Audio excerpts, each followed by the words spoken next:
ایک بھائی نے کمنٹ میں پوچھا ہے کہ بغیر داڑھی والے کے پیچھے نماز پڑھ سکتے ہیں یا نہیں؟ بغیر داڑھی والے کے پیچھے نماز ہو جاتی ہے یا نہیں؟ برائے مہربانی رہنمائی فرما دیں۔ بغیر داڑھی والے کے پیچھے نماز پڑھنا مکروہ ہے، لیکن اگر کسی نے پڑھ لی تو اس کا فرض ادا ہو جائے گا۔ بغیر داڑھی والے کو امام نہیں بنانا چاہیے۔ امامت ایک معظم اور مکرم جگہ ہے، اس کے لیے آپ نمائندہ بنا رہے ہیں جو اللہ تعالیٰ سے آپ کی طرف سے بات کرے۔ جو وہ امام سورۃ الفاتحہ پڑھتے ہیں، سورتیں پڑھتے ہیں، وہ آپ کی نمائندگی کر رہا ہوتا ہے، تو نمائندہ ایسے شخص کو بنائیں جس کی سنت کے مطابق داڑھی ہو۔ اگر کسی نے بغیر داڑھی کے پیچھے پڑھ لی کبھی تو اس کا فرض ادا ہوگا، لیکن اس کو وہ ثواب نہیں ملے گا جو نماز کا ہوتا ہے۔ دوسرا، اس میں لوگوں کو غلطی اس لیے لگتی ہے، وہ کہتے ہیں داڑھی رکھنا کوئی ضروری تھوڑی ہے، سارا اسلام داڑھی میں تھوڑی کھڑا ہے۔ سارا اسلام داڑھی میں تو نہیں کھڑا، لیکن اسلام کا ایک حکم تو ہے نا داڑھی، تو اس کو لوگ کلچر سمجھتے ہیں۔ آج کل کچھ اسلامی اسکالر ہیں، وہ بھی اس کو کلچر کا حصہ کہتے ہیں کہ نبی صلی اللہ علیہ وسلم نے کلچر کی وجہ سے داڑھی رکھی تھی، صحابہ نے بھی کلچر کی وجہ سے داڑھی رکھی تھی۔ ارے بھائی، یہ کوئی کلچر نہیں ہے۔ قرآن کریم سورۃ النجم میں اللہ تبارک و تعالیٰ فرماتے ہیں وَمَا يَنطِقُ عَنِ الْهَوَىٰ إِنْ هُوَ إِلَّا وَحْيٌ يُوحَىٰ، کہ اللہ کا رسول اپنی خواہش سے نہیں بولتا، بلکہ جو کچھ بھی بولتا ہے، جو کچھ بھی حکم دیتا ہے، اللہ تعالیٰ کی طرف سے وحی ہوتی ہے۔ تو کیا خیال ہے، نبی صلی اللہ علیہ وسلم نے داڑھی رکھی اور داڑھی کا حکم دیا، یہ کلچر کی وجہ سے دیا تھا؟ تو نبی تو اللہ کا رسول ہے، تو وحی آتی ہے تو بولتے ہیں۔ تو نبی صلی اللہ علیہ وسلم نے بغیر وحی کے کیسے حکم دے دیا کہ داڑھی رکھو؟ یہ بھی اللہ تعالیٰ کی طرف سے وحی تھی۔ نبی کریم صلی اللہ علیہ وسلم نے صحابہ کرام کو، اپنے پیروکاروں کو حکم دیا کہ آپ داڑھی رکھو، داڑھی بڑھاؤ۔ غیر مقلدوں کے پاس جو داڑھی بڑھاتے ہیں ان کے پاس تو دلیل ہے، کیونکہ حدیث میں اعفاء لحیہ کا حکم ہے، داڑھی بڑھانے کا حکم ہے، ان کے پاس تو دلیل ہے داڑھی جتنی بڑھاؤ۔ لیکن جو کترواتے ہیں، منڈواتے ہیں، ان کے پاس تو کوئی دلیل بھی نہیں ہے۔ جو اسکالر اپنی داڑھی چھوٹی رکھتے ہیں، ایک مجھ سے چھوٹی رکھتے ہیں، ان کے پاس کوئی دلیل نہیں ہے، وہ بغیر دلیل کے بس ایسے کہتے ہیں کہ یہ کوئی ضروری تھوڑی ہے۔ اگر آپ داڑھی نہیں رکھ سکتے، نہ رکھیں۔ آپ کہیں گے بھی میں گناہ گار ہوں، مجھ سے یہ حکم پر عمل نہیں ہو رہا، خود کو گناہ گار سمجھیں، پھر بھی آپ اللہ تعالیٰ کی دربار میں چھوٹ جائیں گے۔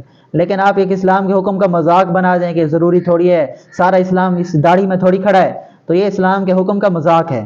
کیونکہ حدیث بخاری کی روایات ہیں، مسلم کی روایات ہیں، جس میں اعفاء لحیہ کا حکم ہے، داڑھی بڑھانے کا حکم ہے، تو آپ کیسے انکار کر سکتے ہیں ان حدیثوں کا؟ تو امام بھی ایسے شخص کو بنانا چاہیے جس کی سنت کے مطابق داڑھی ہو۔ سنت کے مطابق داڑھی ہوگی تو آپ کی صحیح نمائندگی کرے گا۔ موسیٰ علیہ السلام کو اللہ تعالیٰ نے کوہ طور پر بلایا اور فرمایا کہ اپنی قوم کو کہو داڑھیاں نہ منڈوائیں، تو آج تک یہودی اپنے نبی کے حکم پر عمل کر رہے ہیں۔ آپ یہودی اسکالرز کو دیکھیں، وہ داڑھیاں رکھتے ہیں۔ تو اسلامی اسکالرز دیکھتے ہیں کہ بخاری کی روایتیں ہیں، مسلم کی روایتیں، صحیح حدیثیں ہیں جس میں اعفاء لحیہ کا واضح حکم ہے کہ داڑھیاں بڑھاؤ۔ تو واضح حکم کے ہونے کے باوجود تعویلیں کرتے ہیں کہ یہ کوئی ضروری تھوڑی ہے، اور ساتھ میں ہوٹنگ کرتے ہیں کہ یہ سارا اسلام جو ہے داڑھی میں کھڑا ہے۔ ارے بھائی، آپ اگر خود عمل نہیں کر سکتے، آپ خود کو گناہ گار سمجھ لیں کہ بھائی مجھ سے اس حکم پر عمل نہیں ہو رہا۔ ڈاکٹر محمود غازی رحمۃ اللہ علیہ بہت ہی بڑے اسکالر ہیں، محاضرات فقہ، محاضرات حدیث پہ انہوں نے کافی کتابیں لکھی ہیں۔ ان کی داڑھی نہیں تھی، لیکن وہ اپنے آپ کو سمجھتے تھے کہ میں گناہ کرتا ہوں، میں گناہ گار ہوں، مجھ سے داڑھی نہیں رکھی جا رہی، اللہ تعالیٰ مجھے توفیق دے۔ باقاعدہ دعا بھی کرتے تھے، اور علماء کرام کو بھی کہتے تھے کہ آپ میرے لیے دعا کریں۔ دارالعلوم کراچی میں اور ان کا آنا جانا رہتا تھا، تو وہاں علماء کرام سے درخواست کرتے تھے کہ میرے لیے دعا کریں کہ اللہ تعالیٰ مجھے داڑھی رکھنے کی توفیق عطا کریں۔ تو اسلامی اسکالر سے یہ گزارش ہے کہ آپ خود عمل نہیں کر سکتے تو نہ کریں، آپ اپنے آپ کو گناہ گار سمجھیں، لوگوں کو گمراہ نہ کریں کہ آپ داڑھی رکھنا ضروری نہیں ہے، بلکہ امامت کے لیے اور ویسے بھی داڑھی رکھنا ضروری ہے۔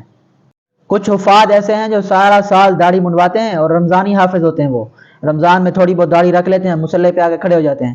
یہ اسلام کا ایک مذاق بنایا ہوا ہے نا، کہ آپ ہر چیز کے لیے ایک فیوریٹ بندہ ڈھونڈتے ہیں، ہر کام کے لیے فیوریٹ بندہ ڈھونڈتے ہیں۔ آپ نے کبھی اسلامک کالج میں، یونیورسٹی میں گئے ہیں آپ، وہاں آپ نے استاد ایسے نشائی کو بنایا ہے؟ وہاں تو آپ دیکھتے ہیں کوئی فیوریٹ استاد ہو، کوئی قابل استاد ہو، تو وہاں آپ اپنے بچوں کو بھی ایسے استاد کے پاس پڑھانے کے لیے بھیجتے ہیں جو قابل و ماہر ہو۔ امامت کا مسلح اتنا یتیم ہے کہ آپ جو ہے نا ایسے لفنگے کو اٹھا کے مسلح پہ کھڑا کر دیتے ہیں۔ تو جو شریعت کا، سنت کا پابند ہے، جس کی سنت کے مطابق داڑھی ہے، جو سارا سال داڑھی بھی رکھتا ہے، اس کو امام بنائیں تاکہ آپ کو ثواب بھی پورا ملے۔ آپ امامت کا اور اسلام کا مذاق نہ بنائیں۔